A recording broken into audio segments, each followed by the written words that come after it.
Good morning, Longhorns. Today is Wednesday, October the 7th. Would you please rise for the Pledge of Allegiance and the pledge of the Texas flag? I pledge allegiance to the flag of the United States of America and to the republic for which it stands, one nation, under God, indivisible, with liberty and justice for all. And now the Texas Pledge. Honor the Texas flag. I pledge allegiance to thee, Texas, one state under God, one and indivisible. Please remain standing for this moment of silence.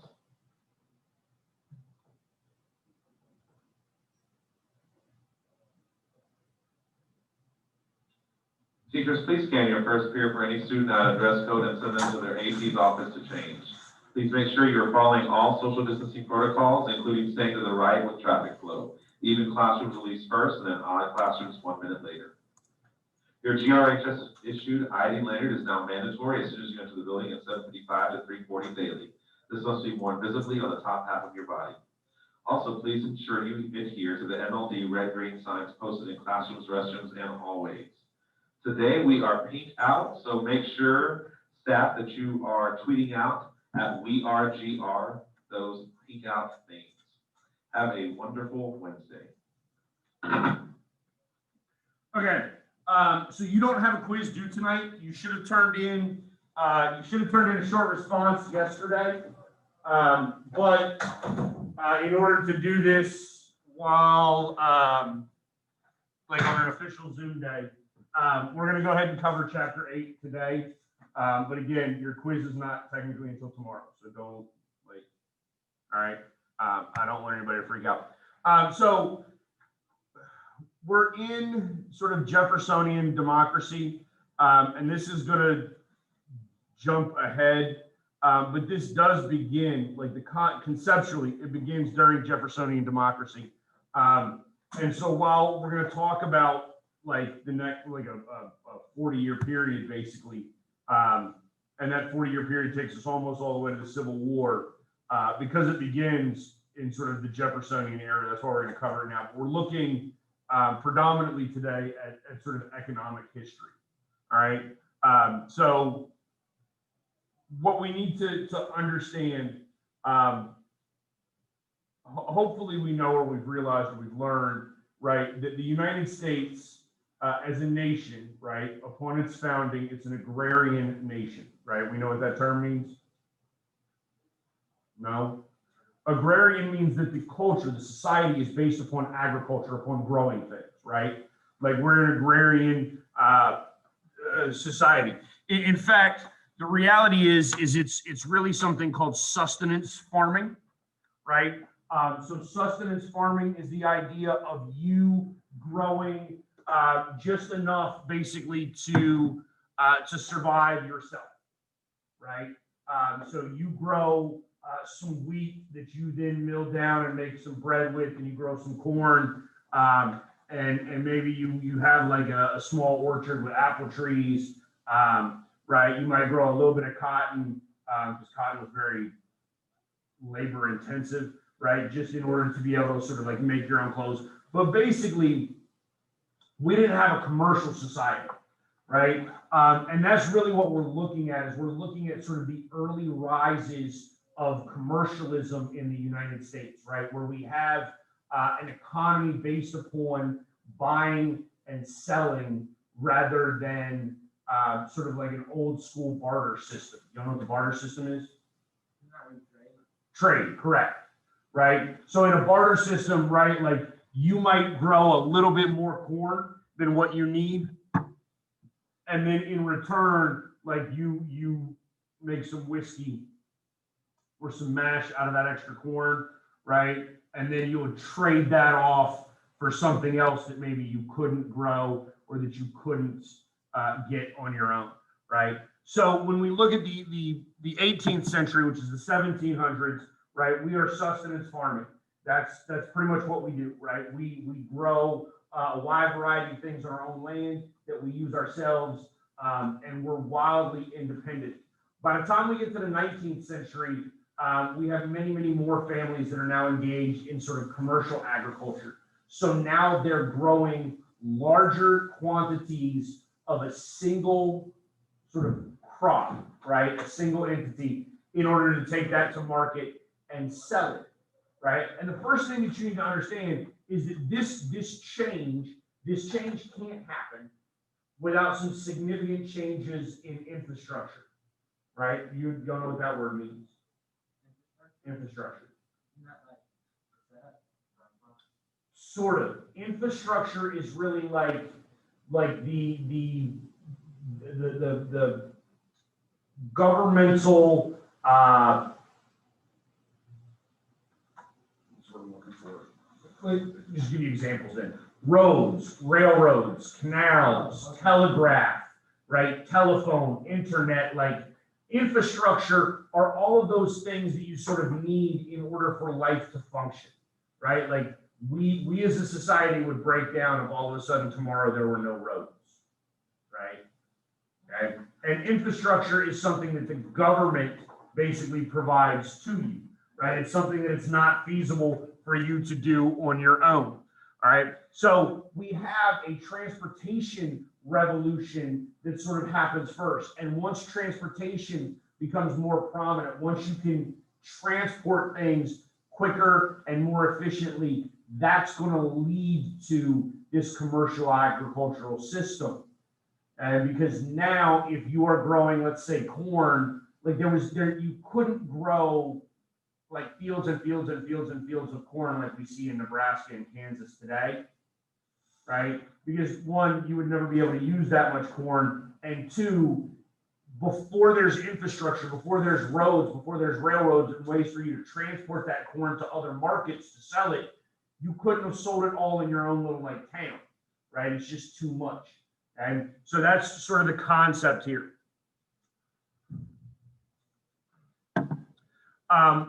The waterways are really important. I think his first name is Robert. I think it's Robert Fulton. Invents like the steamship, right? Because the steamship becomes really, really important because now you can travel up waterways, right? Yes, you can travel against the current because you now have your own sort of propulsion system, right? Whereas, obviously we're traveling the oceans for a long time before this, but that's because we have sailboats, right? And if you know anything about sailing, like basically with sailing, if you want to go from point A to point B, right, but the wind is blowing from B to A, you can't go in a straight line, right? Because the wind is blowing against you, you would go backwards, right? And so instead, you basically zigzag, right? Like you go north and then you cut back south so that you can catch some of that like crosswind a little bit. Once we have steam engines, right, steam engines are going to make transportation significantly easier. So this is just a map that basically shows you roughly by 1840 how much we've made in the way of advancements sort of technologically, right? We have railroads that connect all the way out into Illinois by this point. Once we get the Transcontinental Railroad, which is not much further after this point, that basically goes from New York all the way to San Francisco, like that's what unites the whole country. But this is the early onset of this. Okay? Another example is canals. And canals are basically man-made waterways, right? So canals don't have currents. Okay? The sheer engineering feat of a canal is fascinating. Okay? Believe it or not, it's almost on par with like the engineering feat of making like the pyramids. And we're decades away from it, right? But probably the single most significant canal in world history is the Panama Canal, right?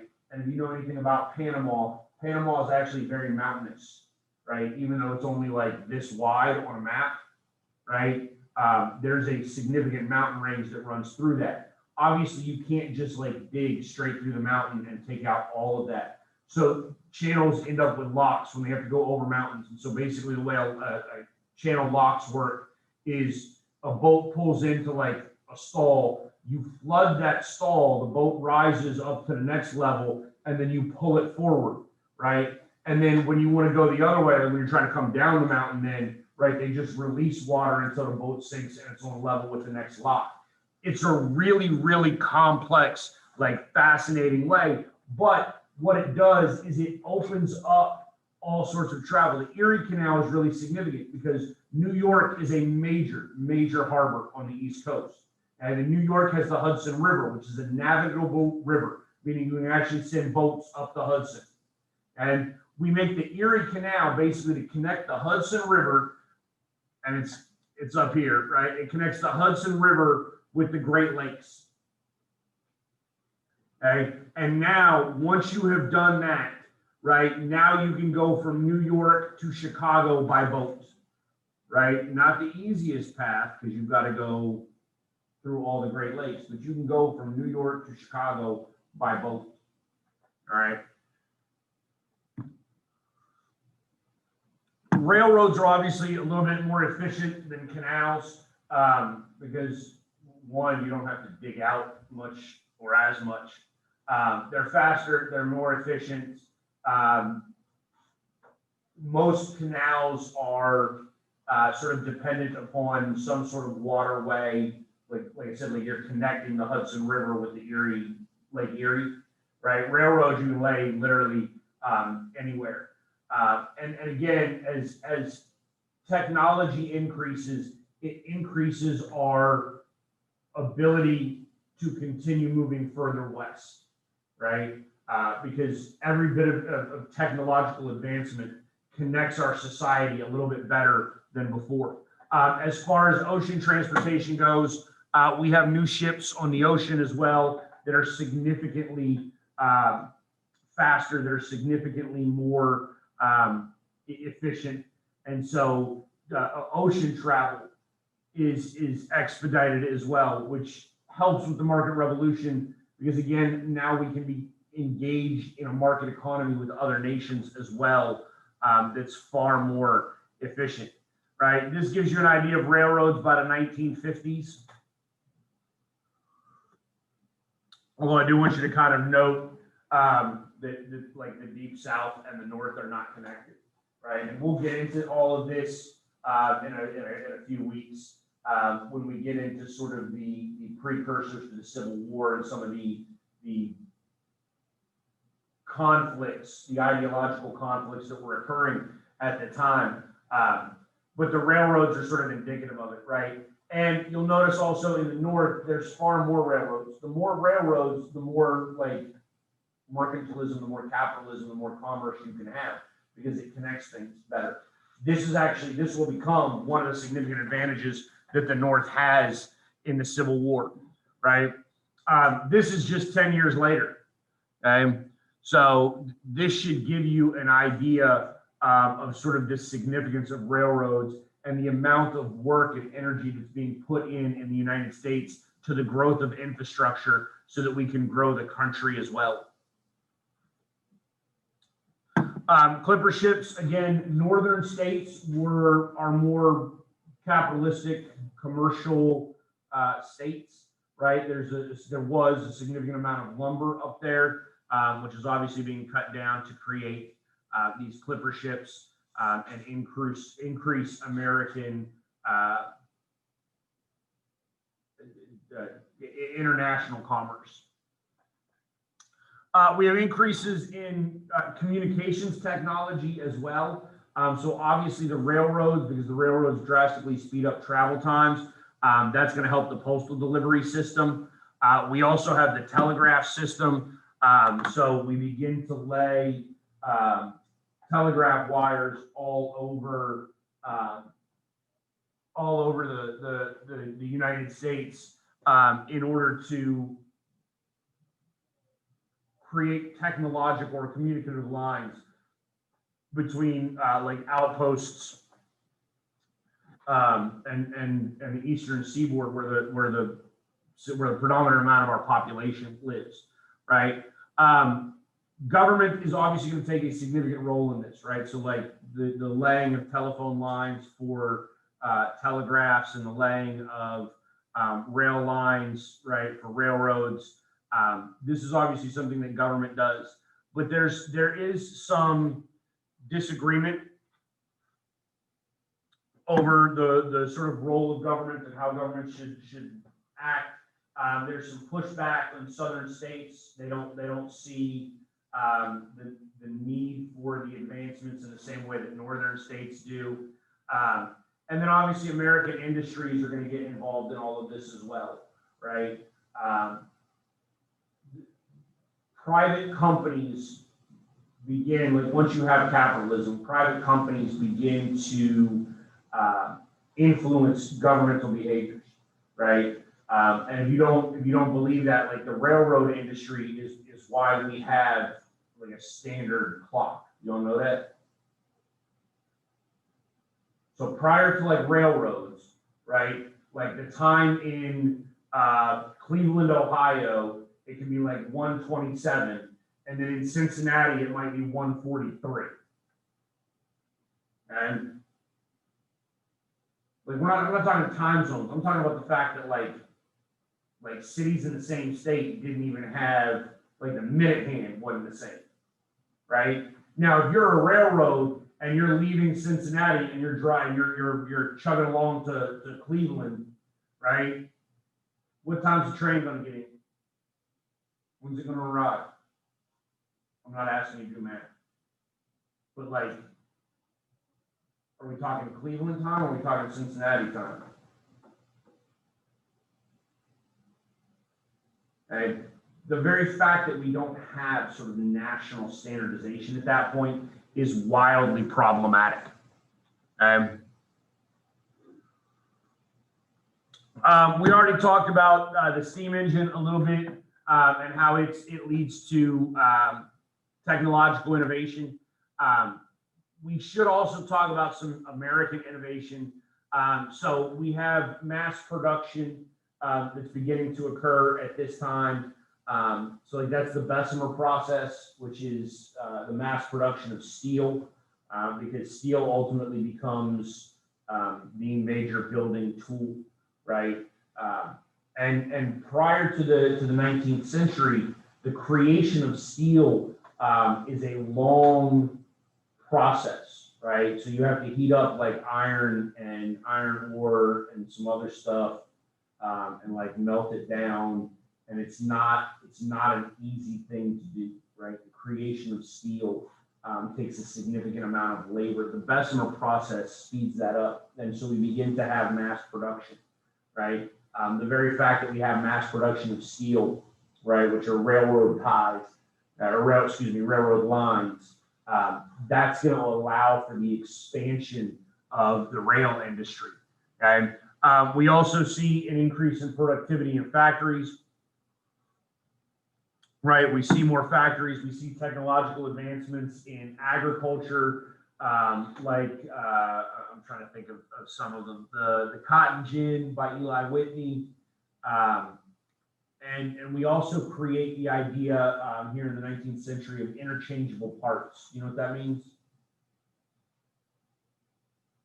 Right, so think about it like this, right? Most of you drive, most of you have a driver's license, right? What happens if the brakes go out on your car? Like if you wear out your brake pads, what do? You get a new car? No, you get new brake pads, right? You get new brake pads.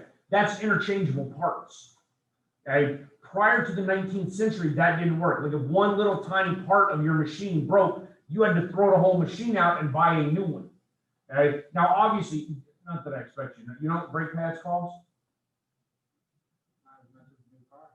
Yeah, like $30, right? A new car is like 30,000.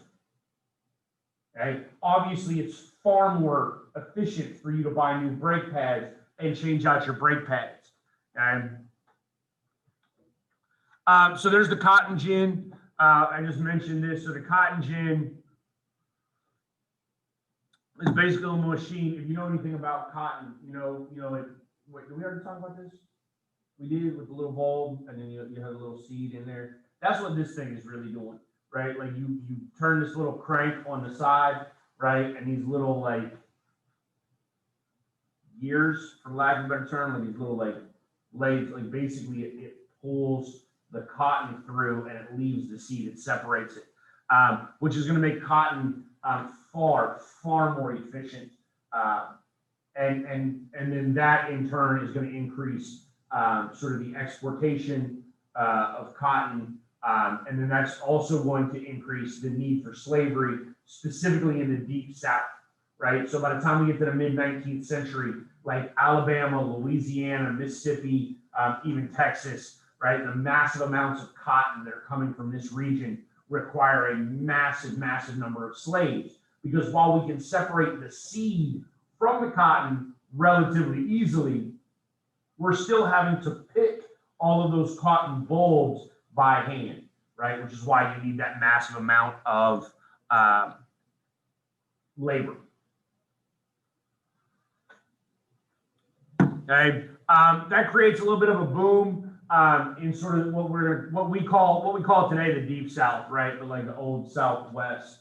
Obviously, the Southwest today is like Arizona and New Mexico, but the Southwest would have been at the time like Louisiana, Texas, because that's all the further out that we went. We do end up in some issues with some overproduction in the East.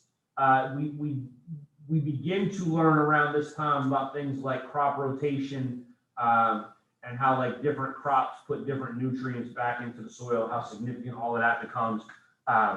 Agriculture becomes far more intellectual than what it had been. But the Midwest becomes far more appealing to people, right? It's relatively flat land. It's actually relatively fertile land, although interestingly enough, when America first sort of gained what we think of as central United States today, with the Louisiana Purchase, it was actually thought to be like a desert. Like it was thought to be barren wasteland. But there's a significant number of rivers that run through like Nebraska and Kansas and areas like that that does make that some very fertile farmland. The commercial reaper. So this is basically a machine that cuts down like wheat stalk. Y'all know what the Grim Reaper is, right?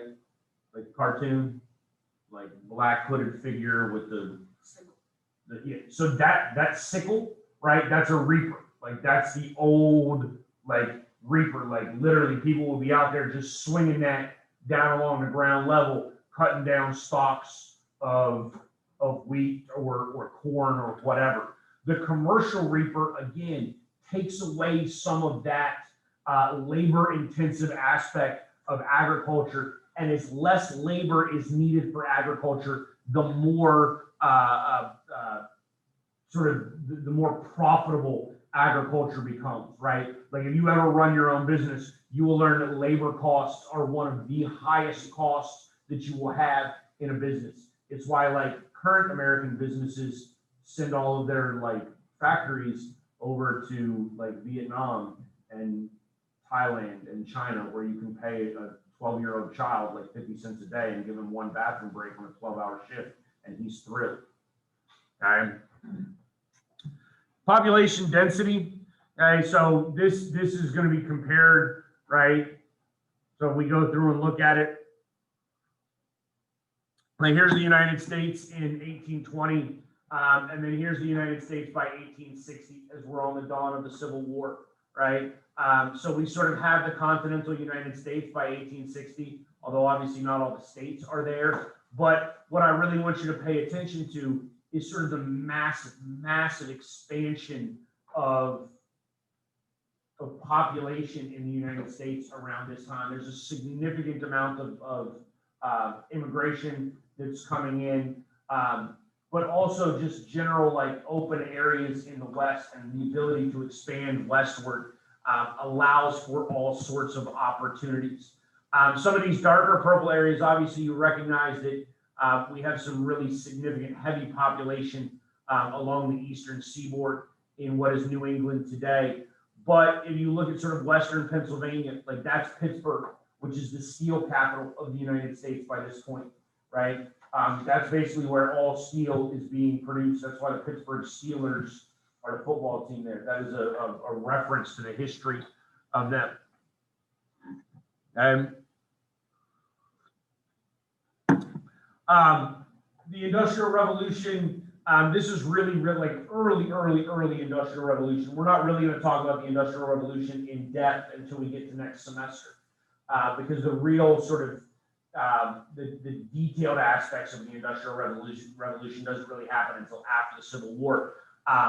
But we do have sort of an Industrial Revolution in the fact that you have textile mills, which I think I already mentioned, right? That's where you're making clothing, where you're taking wool or cotton or whatever, like raw material like that, and making it into some refined product, whether that's a shirt or pants or a blanket or whatever.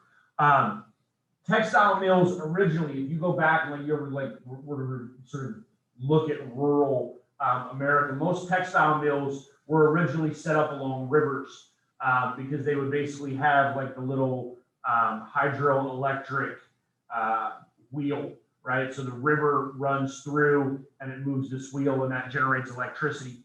Okay? We begin to see the increases or a shift really from sort of hydroelectric power to coal power during this period of time, right? And the United States is doing a lot of this because it's trying to be competitive globally, right? So again, when we were a colony, we were sending our raw material to England, and then England was turning around and sending us back a finished product. That's not economically advantageous for us. And so we want to be able to produce things in the United States, okay? Because when you're really talking about like economic development and economic growth, production is the key. The more you produce, the better off you are. All right. Business owners obviously begin very early on petitioning the government, and specifically as it pertains to taxes, right? Like we don't have an income tax yet at this point in the United States because it's actually unconstitutional, right? But we do have tariffs and import taxes and excise taxes and sales taxes and things of that nature. And so business owners, right, producers are going to begin to try to get the government to engage in tax policy that is beneficial to them, right? And one of the ways to do that is through tariffs, right? Tariffs are taxes on imports. So if we have American cotton or American wool that's produced here, and it costs, let's just say for the sake of argument, $1 a square foot, right? Because that's what production costs are in the United States. And England can produce it at 75 cents a square foot, right? Obviously, you would want to buy English cotton or wool, right? But a tariff is a way to basically make U.S. manufacturers more competitive because you put a tax on the import and that raises the cost, right? Because the importers are not just going to eat that tax. They pass that tax on to the consumers. And this just gives you an idea of sort of the growth of industry. Okay, for the most part, obviously our industry is growing along the eastern seaboard, but there are some other places in which growth is significant because the sort of conditions are right. Pittsburgh, believe it or not, is a fairly significant city because there are 3 massive navigable rivers that meet in Pittsburgh: the Ohio River, the Monongahela River, and the Allegheny River. Okay? And the Ohio River, which is the western border of West Virginia here, runs into the Mississippi. So you can actually get from New Orleans to Pittsburgh just via the Mississippi and Ohio rivers with relative ease, right? These increases in sort of consumerism and commercialism lead to factory towns, right? You'll see, you'll see basically what you see is you see like a factory pop up, and whoever had the capital to build that factory generally builds like a little factory town around it too. And early on, it's almost a form of economic slavery, right? So and we'll get to this when we get to the post-Civil War stuff, right? But sharecropping is basically a way after the Civil War to keep black people in slavery, right? Mill towns, right, are a similar sort of concept in terms of economic slavery. You go to work for the boss at a factory, but you also get your home from him and you get your goods from him because he has the general store, and he basically prices you out to the point where you can't stop working for him because you owe like you just continue to owe him stuff, right? Mill work does provide some opportunity for young women in particular. They're able to work in mills because textiles is seen as a more sort of feminine industry, right? Like when we go back to sort of the sustenance aspect, women were responsible for making clothes in the home for the individuals within that household. So once we have mills, that's going to provide an economic opportunity. And the Lowell system, Lowell is up in Massachusetts, and it's just one of the examples of sort of bringing women in and giving them these economic opportunities, but they're not necessarily real economic opportunities, because ultimately you're not paying them sort of what they're worth. You're not paying them a living wage, and so you're going to get some eventual conflicts out of all of this. This early industrial revolution also does lead to sort of the rise of cities, to a little bit of urbanization. Obviously, you saw with Pittsburgh, right, and the steel mills in Pittsburgh. A lot of people are flocking to that area because it's a job for them, right? Although these cities, like the pollution in these cities is just terrible early on, right? Broadway and Canal, this is in New York City. So this is just a rendition of sort of what cities looked like at the time. We had our first cities passing 1 million people before the Civil War along the Eastern Seaboard. They're relatively, they're modern by all accounts at that time. You have buildings that are 5 or 6 stories high. And all of this is aided by mills and industrial revolution and early sort of commercialism in the United States. Again, so these are cities, and it's a little hard to see for you guys in class. I don't know how it is for y'all at home, but basically there's a handful of cities here along the Eastern Seaboard for the most part, and it tells you sort of what their general population is. You compare that with 1860, and obviously you see a massive number of cities now that have a significant population, right? The dark blue, Chicago, Cincinnati, New Orleans down there, Baltimore, Philly, Brooklyn, New Haven, Connecticut, Boston, all of those have over 100,000 people each, okay? Our rural areas are still significant. They still remain sort of relevant because we do have a significant number of rural people, but urban areas begin to become more significant. They begin to become more common. And one of the things that happens, like once we begin shift work, right, your life changes. So if you look at sustenance farming, for example, right, if you lived on a farm and you were responsible for sort of doing everything yourself, you work basically sun up to sundown every single day, right? Because you got to milk the cow yourself, you got to churn the butter yourself, you got to like harvest the wheat yourself, you got to mill the wheat down, then you got to bake the bread, like you got to pick the cotton, you got to separate the seeds, then you got to like weave the cotton into like fabric, and then take the fabric and make a dress out of it. Like it's so intensive in terms of what you're doing. Now, once we get urban areas, all of a sudden we have free time that we've never had before, right? And what do you want to do in your free time? No, like I'm serious. I'm asking you, what do you want to do in your free time? You want to have fun, don't you? Like if you've got free time, you want to have fun. Recreation becomes a thing in the 19th century, right? In fact, or in like one of your short responses when you come back in January will be about baseball, right? Because the Industrial Revolution and basically the shift where urban areas overtake rural areas and rural areas become significantly less important coincides with the rise of baseball, right? And so, I mean, baseball's been around now for 140 years, 150 years, 160 years, right? Like baseball has been around for a very, very long time because people, when they're not working, they want to be entertained. They want to be able to have fun and blow off steam and do things like that. So you get pubs and bars and social drinking and playhouses and theater and opera and sports and like boxing and fighting.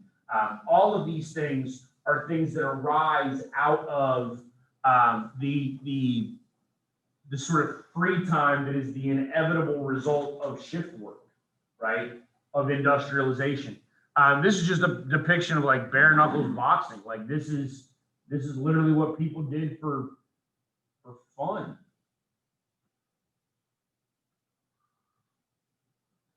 Minstrel shows were another example, although minstrel shows are wildly racist today because minstrel shows basically were like this is where blackface started, right? So like white people would paint their face black and then they would depict like, you know, African culture and things like that.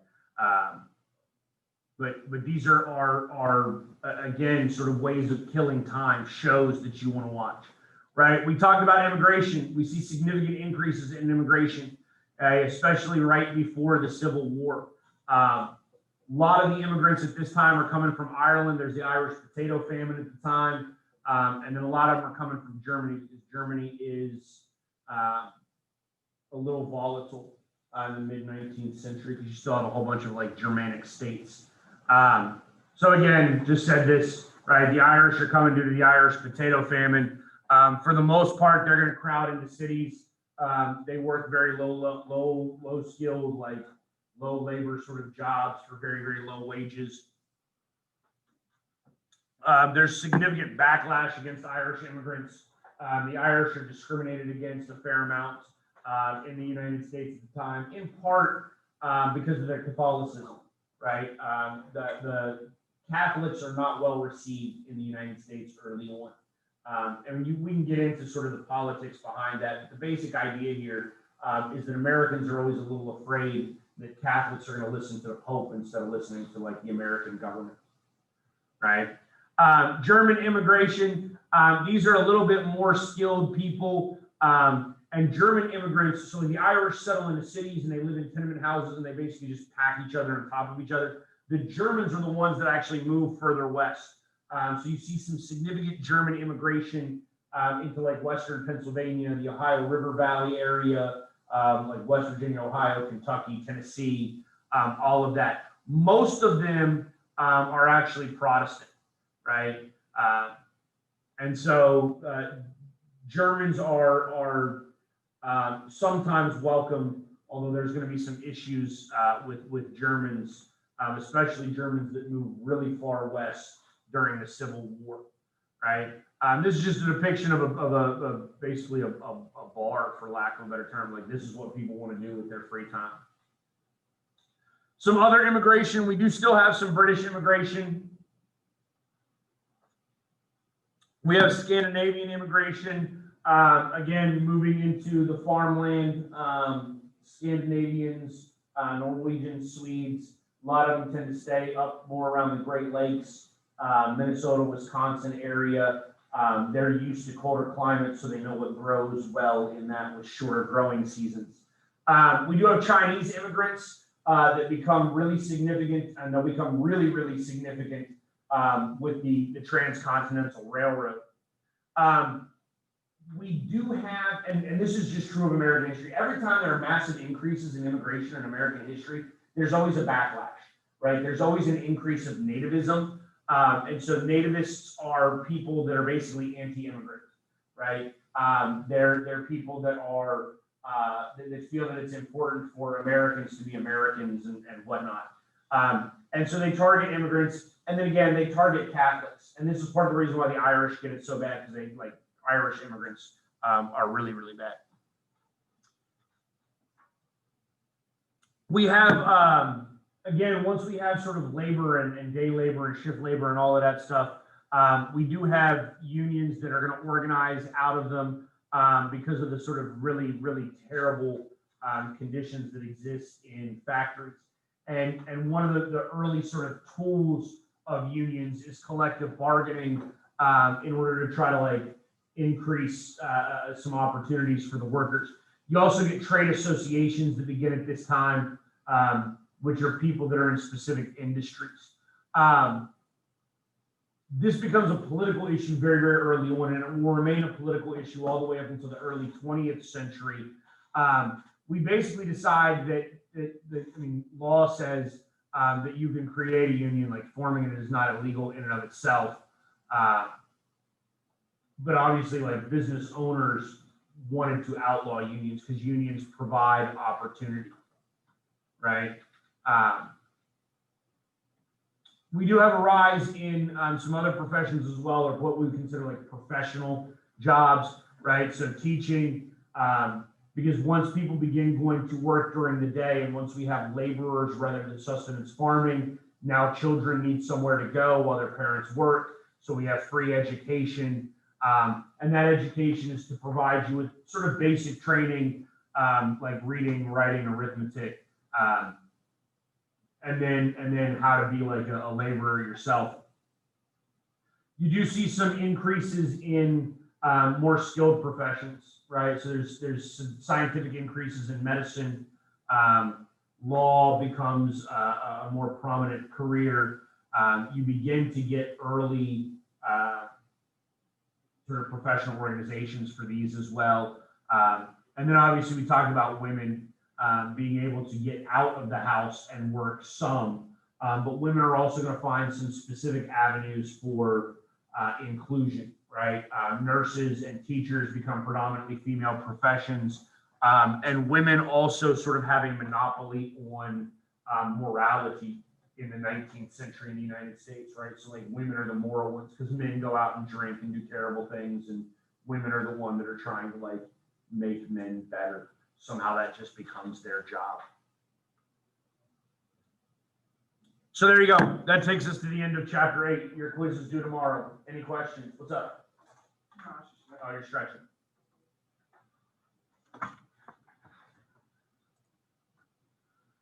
Any questions from you two? No? Wonderful. We're done. You can go. Thanks for listening.